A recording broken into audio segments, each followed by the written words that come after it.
Tadi ahli ini mengatakan bahwa dia menyimpulkan bahwa dia umumnya pada jam tersebut orang melakukan, seusia Jessica melakukan kegiatan selfie, pegang gadget dan sebagainya, ya kan? Dan dia mengatakan ternyata di situ dia hanya geleng kepala kiri kanan dan sebagainya. Saya ingin membuktikan bahwa pada jam yang sama yang dituduhkan tersebut, yaitu jam 4.29, Jessica melakukan chatting dengan saudara Mirna. Isinya seperti ini. Jessica ngomong, "Oh, udah di sini, bangku enak, ini 4.29 nih, bangku enak." Mirna jawab, "Girls, gua udah nyampe." Jam 5.02. Ya, terus nih. Jessica lagi, "Ask for Jessica, gua di outdoor area." Itu jam 5.02. Artinya di dalam periode 16.29 yang selama ini dikatakan oleh ahli ini, dia menggerak-gerakkan tangannya, ternyata ada fakta bahwa Jessica menggunakan WA-nya. Ini bukti bukan dari kami yang mulia, ini bukti yang disampaikan oleh jaksa. Jadi artinya kan begini, dari penasihat hukum menunjukkan, jangan menyimpulkan, menunjukkan bahwa jam itu Jessica sedang chatting dengan si Mirna. Itu aja. Baik, kalau gitu saya tanya kepada ahli, bagaimana saudara bisa menjawab ini? Saudara mengatakan tidak chatting pada jam itu, ternyata ada chatting di sini. Itu nanti kan silahkan dibuktikan saja, Pak. Yang saya nyatakan adalah bagaimana saya mengobservasi video, dan dari apa yang saya lihat itu yang saya tuliskan di situ, Pak. Tadi saudara katakan Anda sudah baca ini. Saya baca setelah kesimpulan saya buat, ditunjukkan. Tetapi Bapak tadi bertanya, bagaimana saya membuat analisis. Di awal tadi sudah saya jelaskan, analisis dibuat berdasarkan murni video. Kemudian ada pertanyaan-pertanyaan yang saya tanyakan kepada polisi dan polisi menjawab, memberikan informasi atas pertanyaan yang saya berikan. Konversasi dari WA ditunjukkan, tetapi analisis saya didasarkan kepada video yang saya lihat. Jadi informasi polisi, tadi saudara mengatakan melihat video tersebut dan tidak melihat bahwa Jessica melakukan WA. Saudara yakin? Pak, yang saya nyatakan di situ di BAP tentang waktu-waktu di mana saya menunjukkan kelaziman dan tidak semuanya didasarkan kepada observasi yang dilakukan terhadap video. Dan observasi saya lakukan bersama tim saya. Jadi kami bertiga mengobservasi. Bahwa kemudian ada pertanyaan-pertanyaan sebagaimana yang sudah saya sampaikan di dalam sidang pagi tadi. Itu jawaban-jawab, itu polisi memberikan jawaban atas pertanyaan saya. Polisi memberikan jawaban atas pertanyaan saudara. Begitu saudara bilang barusan. Pertanyaan terkait dengan yang saya ingin tahu, tempatnya di mana, itu apa, ngapain ke situ, siapa yang bayar. Jadi yang saudara lihat di CCTV itu bukan saudara lihat sendiri, tapi juga diberitakan polisi. Ini begini. Saya melihatnya sendiri, Pak. 2 kali, hari Jumat sore dan hari Sabtu. Setelah melihat ada pertanyaan-pertanyaan yang mengusik saya dan kemudian itu saya tanyakan untuk mendapatkan jawabannya. Analisis saya adalah analisis saya bersama tim, bukan bersama polisi, Pak. Mudah-mudahan jelas ya, Pak. Jadi saudara bilang sudah melihat sendiri. Ini kan ada WA tadi sudah ditunjukkan di depan Bang Mulia kan. Ada fakta bahwa Jessica pakai WA pada jam itu. Pertanyaan saya, apa saudara lihat Jessica pakai WA di situ? Padahal ini faktanya. Di situ saya tuliskan bahwa dia melakukan hal yang saya tuliskan di situ. Memindahkan gelas, memegang rambut, melakukan kegiatan yang Bapak baca aja di situ. Ya. Karena kan begini mengatakan Dan kan, biasanya orang-orang akan bersibuk dengan WA, selfie ketimbang melakukan kegiatan-kegiatan tadi. Selama menunggu. ya, jadi saudara katakan di sini, umumnya individu seusia Jessica ketika menunggu temannya adalah melakukan kesibukan dengan gadget miliknya, seperti melakukan selfie atau chatting, buka media sosial, nonton YouTube atau main game. Padahal memang dia main chatting. Kenapa saudara katakan seperti ini? Didasarkan kepada observasi saya, Pak. Observasi Selesai. di mana? Observasi terhadap video. Observasi terhadap video. Terus dengan fakta ini bagaimana menurut saudara sekarang? Saya memberikan keterangan saya berdasarkan observasi saya. Jadi apakah saudara lihat di video itu ada saudara Jessica main gadget? Yang saya lihat di video adalah bahwa dia melakukan aktivitas-aktivitas, mengambil barang ke bawah, memindahkan sesuatu, bergerak, badannya condong ke depan, mengelus rambut, itu yang saya nyatakan di situ. Baiklah, nanti kan hakim menilai. Jadi Anda sudah lihat WA-nya ya, bahwa pada jam 6.29, yaitu jam-jam yang oleh ahli dikatakan kritis itu, yang ada tangannya katanya masuk ke dalam tas, ternyata menurut WA ini ada pembicaraan, yaitu itu ya, oke. Mohon izin majelis menjelaskan fakta yang ada dalam chat WA supaya tidak salah arah dan salah pemahaman sehingga terjadi salah mispersepsi. Mohon izin menjelaskan saja apa yang ada dalam WA supaya semua peradilan jelas. Bahwa di dalam WA ini tercatat bahwa 429 terjadi chatting antara Jessica dengan Mirna. Tetapi setelah itu setengah jam kemudian tidak terjadi apa-apa. Menjadi baru terjadi chat lagi adalah pada pukul 5.02. Artinya chatting terakhir adalah memang pada pukul 4.29. Aktivitas yang diperhatikan. Sekarang jadi saudara jelaskan, saya jelaskan nggak boleh, saudara jelasin boleh. Saya Jadi gimana? Saya menjelaskan fakta saja. Kenapa saudara bisa jelasin, saya nggak boleh fakta jelasin? saja. Terima kasih. Fakta Nanti, itu, itu fakta itu kan tertulis di sini. Iya. Udah, kita paham tuh. Ya. Mungkin dilanjutkan teman saya.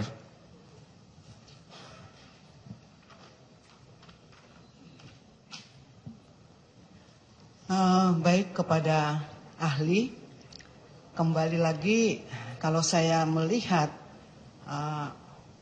apa yang sudah berjalan, kami minta supaya ahli dapat menjawab sesuai dengan yang jujur. Ahli tadi menyampaikan bahwa sangat tidak lazim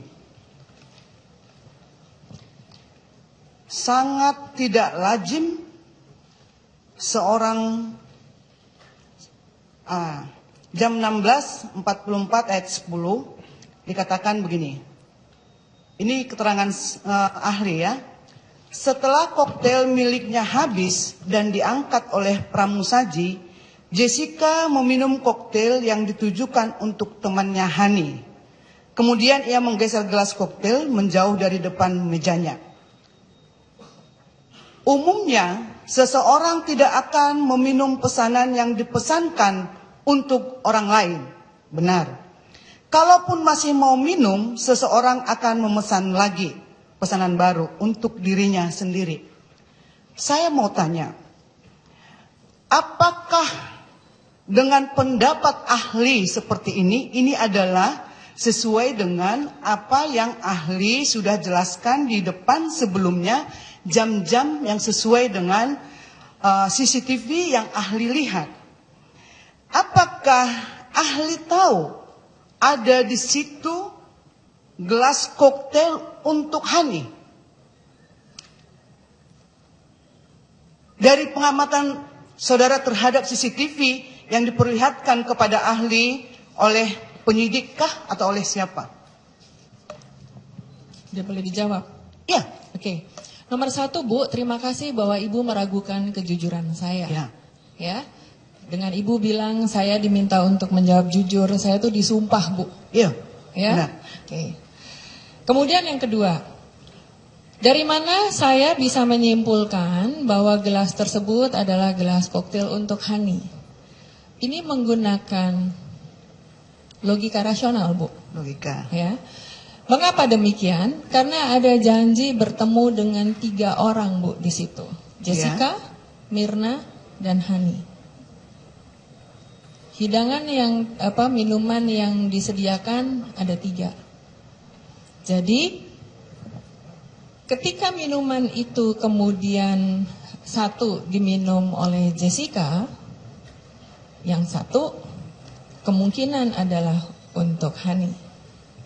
Ini adalah hal yang sangat mungkin muncul.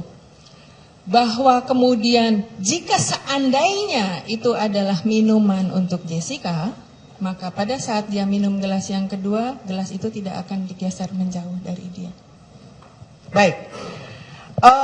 Ahli, apakah juga penyidik memberitahu bahwa mereka berjanji adalah berempat? Ada Vera. Kemudian tadi ahli kan mengatakan sudah juga membaca WA. Di dalam WA antara Hani dan juga Jessica dan juga Mirna, dikatakan Jessica mengatakan, Han, gua mau di Oliver, table for 4, buat berempat. Mirna katakan, their coffee enak sih. Jessica mengatakan, Hani and Vera, which drink you want? Tidak ada memesan minuman. Tidak ada pemesan minuman. Adapun minuman yang ada di meja adalah untuk Jessica. Itu makanya dia minum. Soal dia menggeser kemana, itu kan soal lain. Tapi itu adalah minuman. Karena memang Hani tidak ada. Sehingga apa yang saudara simpulkan di dalam ini, saya menjadi satu pertanyaan. Umumnya itu seperti yang dikatakan oleh Pak Oto tadi, statistiknya dari mana dicari? Observasinya observasi yang bagaimana? Itu baru kemudian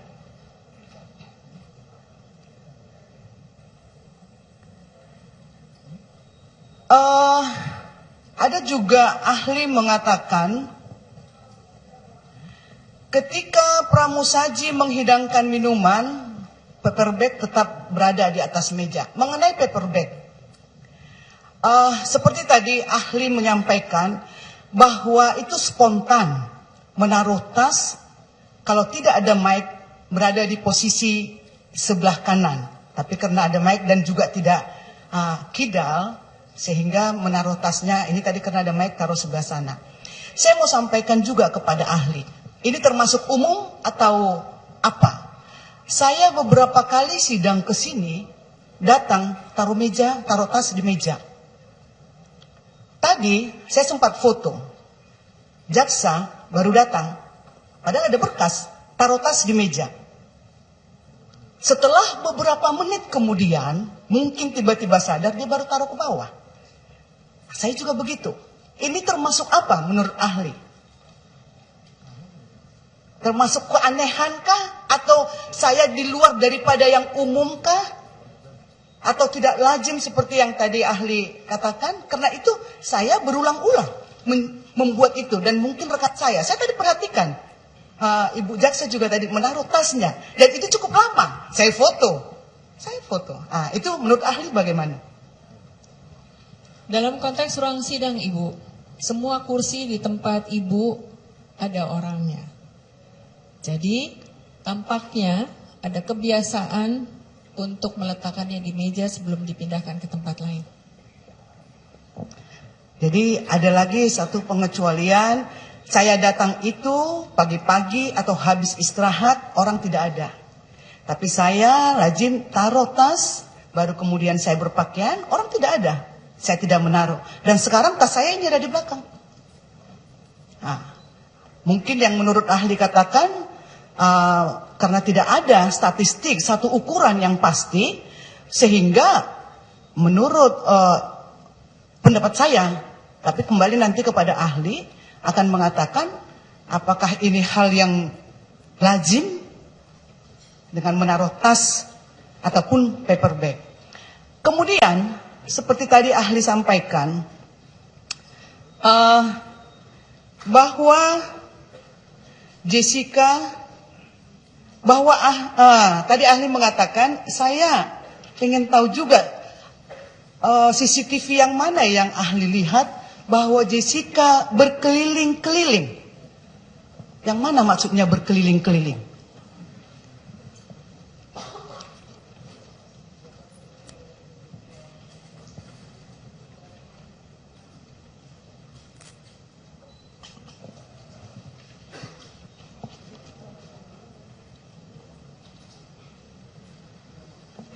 Sebentar, saya cek lagi.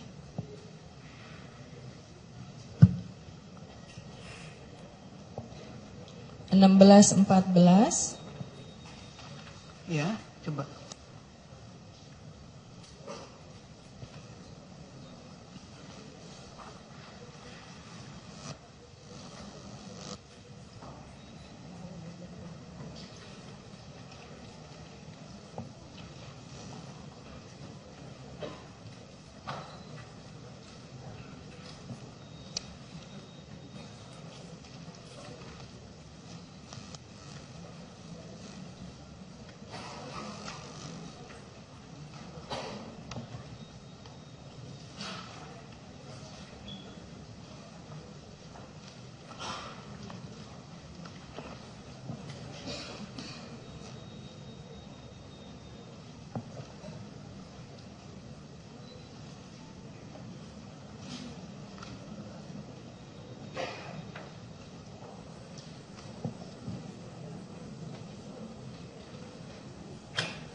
Mana yang dimaksud penasihat hukum? Kami tidak melihat CCTV-nya, tidak melihat jamnya, keterangan daripada ahli tadi Pak. Katanya itu melihat Jessica itu berkeliling di kafe. Jadi kita mau lihat yang mana berkeliling-kelilingnya. Kenapa Pak? Iya, di sini ini catatan yang ada di sini adalah coba deh pukul 15.30.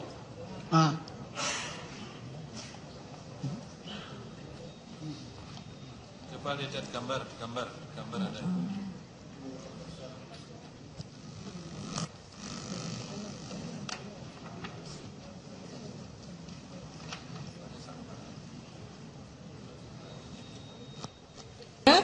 Ada yang dia masuk duluan, kemudian berkeliling di dalam kafe, foto bersama bartender di bagian itu.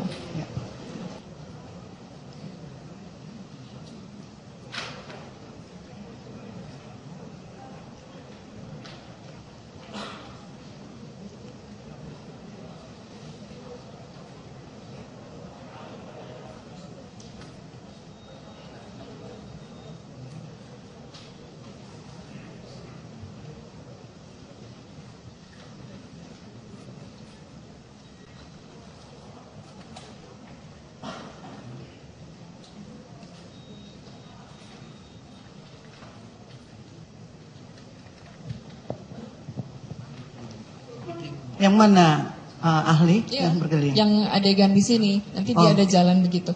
Ini waktu ditanya pada saat pemeriksaan yang 6 jam itu, bagaimana dia menikmati restoran, kenapa kok apa yang dia lakukan di situ, ngapain aja. Dia bilang kafenya bagus, jadi dia mau melihat-lihat kafenya seperti apa. Iya, maksud saya tadi kan saudara ahli kan menjelaskan berkeliling. ini CCTV yang ahli amati, observasi. Nah, sekarang kita mau tahu ini, yang mana yang dikatakan berkeliling-keliling. Karena tadi ini terdakwa ini dia dari tempat duduknya langsung ke tempat bar. Nah, kemudian setelah itu karena Silahkan diikuti, Bu.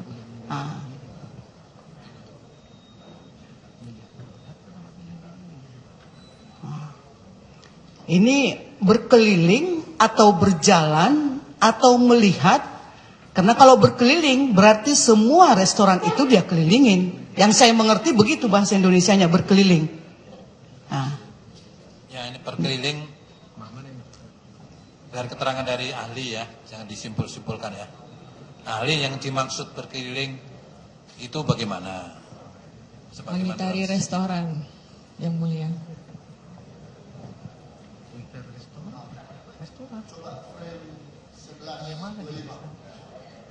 Restoran semua kita mengitari restoran mana?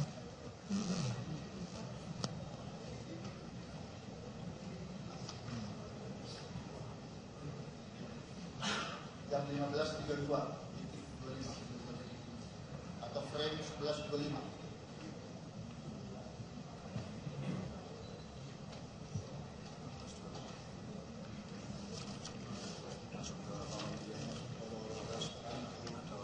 Yang itu loh yang masuk ke arah restoran itu.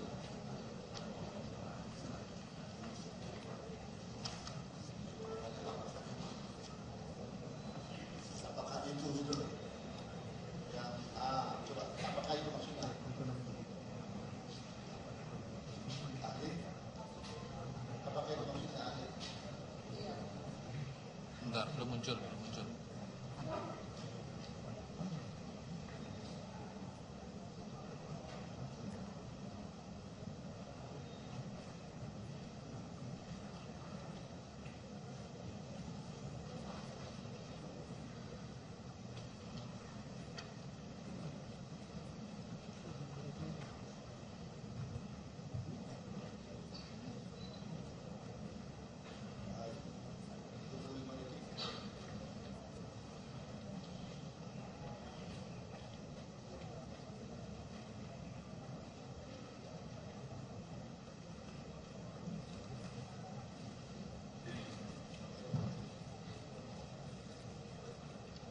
Coba di setel aja. Itu tidak maksudnya ahli.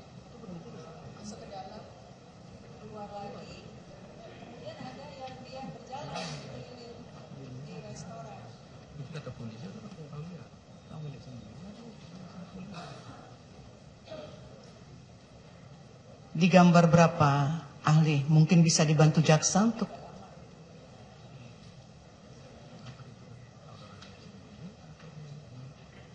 Mungkin untuk memperjelas majelis, penasihat hukum mempertanyakan berkeliling itu di BAP nomor berapa?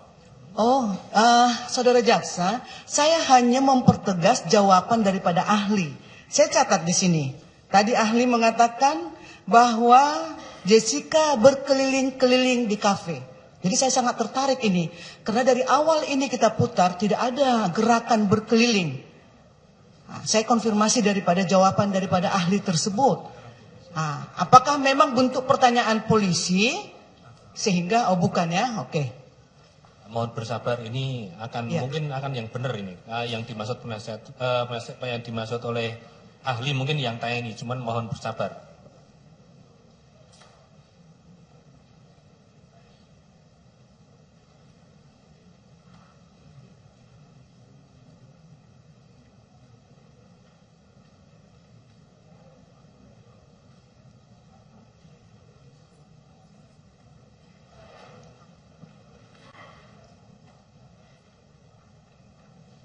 Yang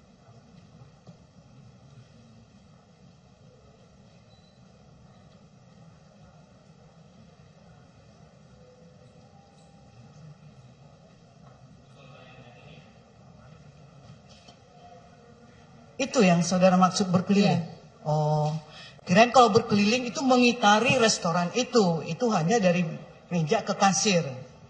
Baik, biarlah yang mulia yang menilai kata-kata berkeliling. Kemudian saya tadi tertarik juga mengenai bahwa tidak membantu, padahal umumnya. Saya mau coba sampaikan kepada ahli, kalau ada sesuatu kejadian kebakaran, ada beberapa orang di situ. Ini bermacam-macam, bukan berarti simpati tidak simpati, tapi nanti coba ahli berikan. Ada yang membantu untuk menyiram, ada yang lari ke rumahnya karena tetangga untuk menyelamatkan, ada yang langsung mengangkat telepon, dan ada juga yang pergi, dia kabur, menyelamatkan diri.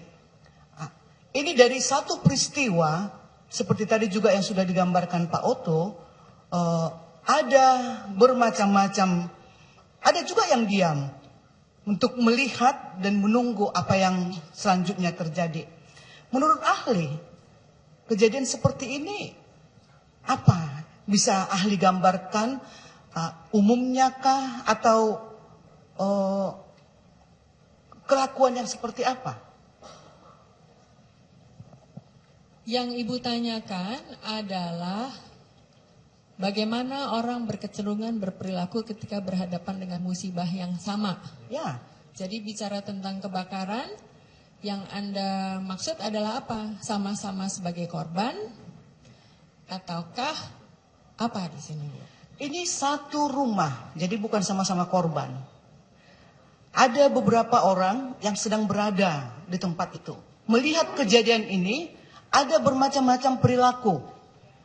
Tadi saya berkaitan kepada kesimpulan ahli bahwa kalau ada satu kejadian, katakanlah itu mungkin temannya seperti apa yang dilakukan Jessica, yang terlihat seolah-olah tidak berbuat sesuatu, sehingga itu dianggap ya satu kelakuan yang tidak umum. Ini sekarang ada kebakaran. Satu rumah, di situ ada beberapa orang. Dia Orangnya di dalam atau di luar? di luar rumah, di Orang luar lain, ya? orang-orang lain yang mungkin juga tetangga. Yang tetangga ini dia akan lari ke rumahnya untuk menyelamatkan dia punya barang.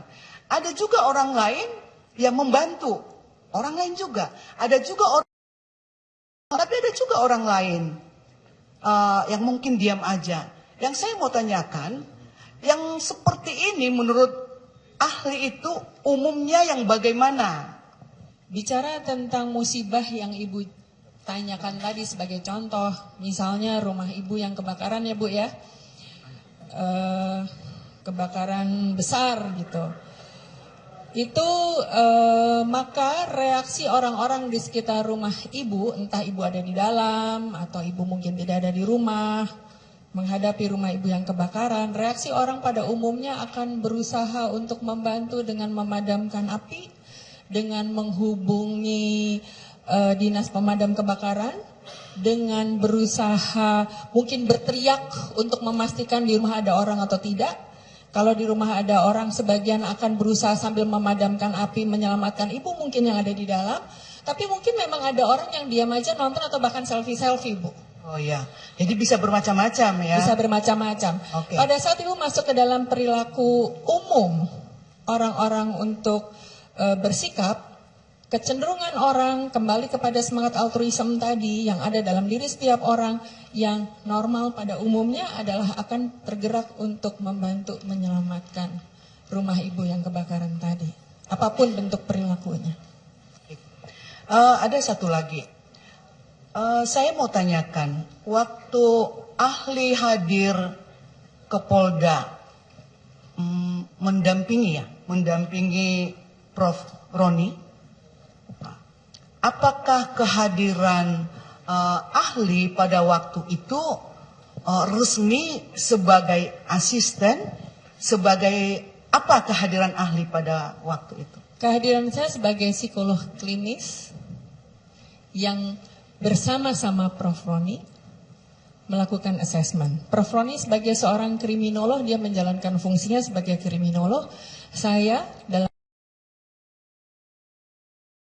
saya untuk melihat apakah Jessica dalam kondisi yang baik. Berarti kehadiran saudara pada waktu itu resmi sebagai psikolog. Saya sebagai psikolog klinis. Ya, resmi pada waktu itu. Bukan memang karena mengikuti Apa, Bu? Prof Roni, bukan. Enggak, saya bukan asisten Prof Roni atau anak buahnya Prof Roni. Saya adalah psikolog klinis yang diperkenalkan sebagai, saya menempatkan diri dan memperkenalkan diri saya sebagai orang yang mengasisteni Prof Roni. Mengasisteni Prof Roni. Sebagai asistennya Prof. Jessica mengetahui enggak bahwa saudara hadir pada saat itu sebagai mengasisteni Prof Roni atau selaku pribadi sebagai psikolog? Saya memperkenalkan diri saya bahwa saya di situ menemani Prof Roni sebagai asisten Prof Roni dan saya adalah seorang psikolog klinis. Oh iya. Tadi kan ahli mengatakan sewaktu Prof Roni bertanya, semua Jessica cukup baik, tenang dan benar semua. Tapi kemudian setelah Prof Roni selesai, pas ahli yang bertanya, dia sepertinya melayani sedikit emosi. Karena memang Jessica mengetahui ya ahli itu kehadirannya sebagai mengasisteni Prof Roni yang sudah selesai waktunya untuk bertanya. Sudah? Saya boleh mengkoreksi pernyataannya enggak? Karena proses adalah dilakukan bersama-sama. Bertanya dilakukan bersama-sama. Ya, dan yang saya sampaikan tadi adalah pada saat setelah 6 jam, Prof Roni minta untuk menyatakan bahwa sudah selesai dan saya menyatakan saya masih tetap akan melanjutkan. Selama proses pemeriksaan yang 6 jam, dia menampilkan perilaku sebagaimana yang sudah saya jelaskan tadi. Saya lanjutkan yang mulia. Saya mau bertanya ya, dikaitkan dengan usia Jessica 27 tahun. Benar ya? Jessica ini sekarang dalam tahap perkembangan apa menurut saudara? Dewasa muda, Pak. Berada dewasa muda. Menurut Santrok. Kalau menurut Erikson? Menurut Erikson dia ada di fase perkembangan kognitif, Pak. Perkembangan kognitif. Kognitif, formal, operasional. Jadi beda-beda ya? Masing-masing pakar punya case-nya sendiri-sendiri. Harlock dan Santrok adalah pakar psikologi perkembangan, Pak. Ada banyak lagi pakar-pakar yang lain. Miriam Stoppard salah satunya.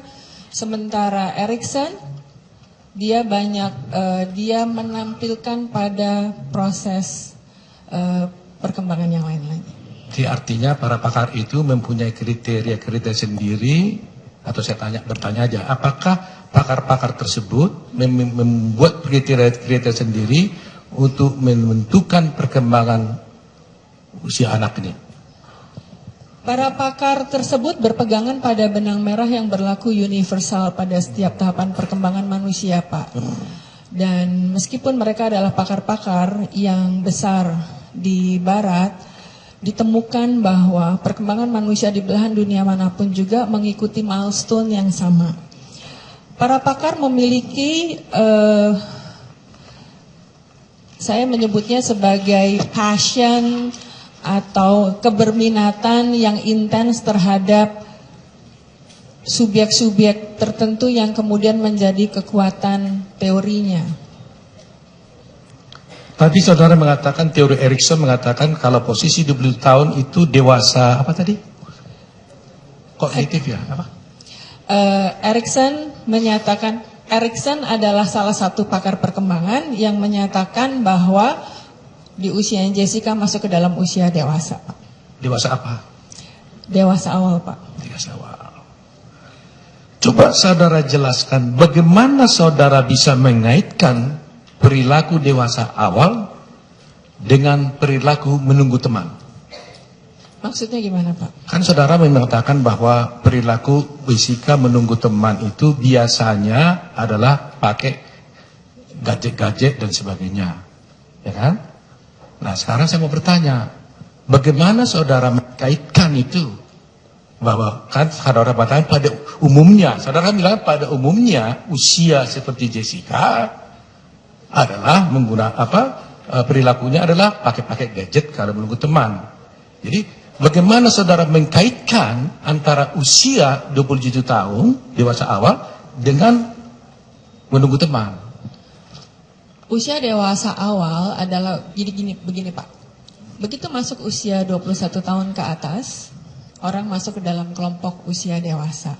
Dan usia dewasa dibagi menjadi beberapa kelompok, dewasa awal, dewasa madya maupun usia senior yang kita sebut sebagai lansia.